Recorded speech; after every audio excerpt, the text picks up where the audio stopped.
최근 온라인 커뮤니티에서 화제가 된 글이 하나 있습니다. 누구한테 배웠는지는 모르겠지만 자연스럽게 하고 있는 것? 바로 주먹으로 확인하는 달력 기억법입니다. 두 주먹을 가지런히 놓고 뼈가 튀어나온 부분과 움푹 들어간 부분에 순서대로 12달을 적어보면 주먹의 손가락뼈가 튀어나온 부분에 해당하는 달은 31일, 움푹 들어간 부분은 2월을 제외하고 모두 30일이 마지막인 날이죠. 이번 달 마지막 날이 30일인지 31일인지 헷갈릴 때 이 글의 제목처럼 많은 사람들이 자연스럽게 하는 방법이죠.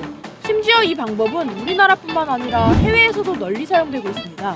해외에서는 너클 니모닉이라고 부르는데 이 기억법을 소개하는 한 SNS 글에 달린 댓글을 보면 벨기에에선 흔한 주먹이라 생각했는데 여기라도 널리 퍼져 있어. 멕시코에서도 일상적으로 쓰여. 미국에도 초등학교 때 난 배웠어. 중국에서 학생이 됐고 남미, 유럽, 아시아 등 지역을 가리지 않고 모두 사용하고 있다고 말합니다. 이 세계적인 기억법을 대체 누가 처음으로 만든 걸까요? 그 기원을 찾기 위해 여러 자료를 수집하던 중 오래된 문서를 하나 발견했습니다. 바로 1978년에 작성된 미국 해군 훈련 관련 보고서. 이 보고서는 훈련 기억 도구와 관련된 내용을 담고 있는데 패턴과 관련된 기억법의 예시로 이 주먹 기억법이 나와 있습니다.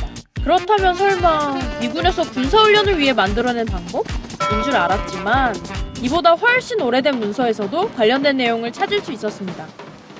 1904년에 미국에서 출간된 책 아마추어를 위한 천문학을 보면 깔끔한 그림과 함께 이 방법이 정리되어 있고 심지어 1855년에 영국에서 출판된 백과사전인 과학예술박물관 제5권에도 이 방법이 적혀 있습니다. 최소 165년 전부터 이 방법이 전승됐다는 건데 어쩌면 수백 년 이상 오래된 역사 깊은 방법일지 모릅니다. 현대 달력의 기원인 율리우스력이 만들어진 건 무려 2000년 전. 당시에는 종이가 귀했고 인쇄기술도 발달하지 않았던 탓에 기억력이 매우 중요했습니다. 그래서 각종 기억술이 발달했고 달력의 날짜를 기억하는 법도 마찬가지였죠. 무려 500년 전 한 중세시대 문헌에는 달마다 다른 날짜를 노래로 기억하는 방법이 라틴어로 적혀 있습니다. 심지어 이 노래는 가사가 변형돼 현대까지 이어지고 있죠. 영어권이나 유럽 국가에서 태어났다면 이 노래를 대부분 안다고 합니다. 30 days have September, April, June and November.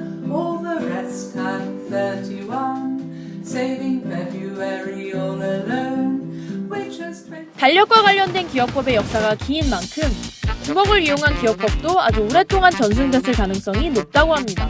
생각 이상으로 유구한 역사를 자랑하는 주먹 달력 기억법.